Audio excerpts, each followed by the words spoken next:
убада биз үчүн милдет. 2015 жылы Кыргызстанда парламенттик шайлоо болуп өтүп, анда КСДП, Бир Бол, Кыргызстан Өнүгүү Прогресс жана Атамекен партиялары парламентке келди.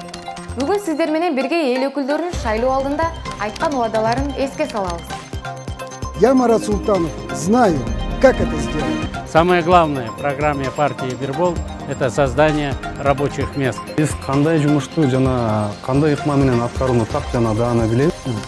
Жалпысынан айтканда кандай убадалар берилди, алардын канчасы аткарылды жана тилекке каршы аткарылган жок. Бүгүн сиздер менен бирге 135 000 шайлоочунун добушун алып, парламенттен 12 мандатка ээ болгон Бир Бол партиясы тууралуу талкуу жүргүзөбүз.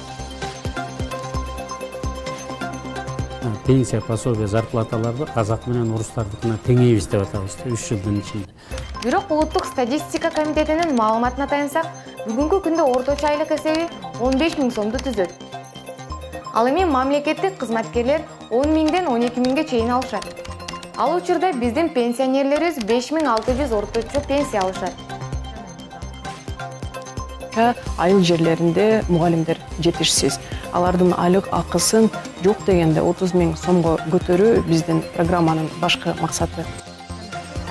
Эми пайыздык кредит жөнүндө айтсак, эң аз пайыздагы кредитти Бир Бол партиясы беребиз деп убадалаган.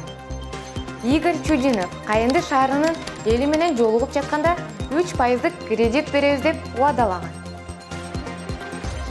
Келечекте биз сөзсүз түрдө Ак Булуң газ кабелесин курушубуз керек, Көкөмөрөн газ кабелесин курушубуз керек. Биз сөзсүз түрдө Өкмөт нарын каскат гэстерин куруу үчүн 3 жолу аракет кылып көрдү.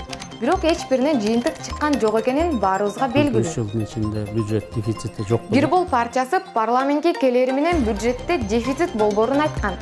Бирок 2016 жылдын бюджетинде 20,9 миллиард сомдук тартыштык дефицит болгон. Ал эми 2017 жылы 23 миллиард сомго жетсе, 2018 жылы 20 миллиард 267 миллион сом болгон. Дагы жаңы шарттарды коелу деп атабыз. Биз эми 8 салыктын ордуна 2 салык калтырайлы деп атабыз. Партия болгону эки гана салыктын түрү болоорун айткан. Бирок азыркы салыктын түрлөрүнө кыймылдуу мүлк салыгы, жер казынасынын пайдалануу салыгы, милдеттүү патенттин негизиндеги салык, ыктыярдуу патенттин негизиндеги салыктар кирет. Мы намерены создать более 70 000 рабочих мест. Биз биринчиден ушу жергиликтүү бийликтин өзгөчө мэрлерди эл түз шайлаганда механизмдерди киргизишибиз керек. Биз Бир Бол партиясы иштеген жок, же убадасын такыр аткарган жок дегибиз келген жок. Биз жөн гана шайлоо алдында айтылган бир нече убадаларга токтолдук.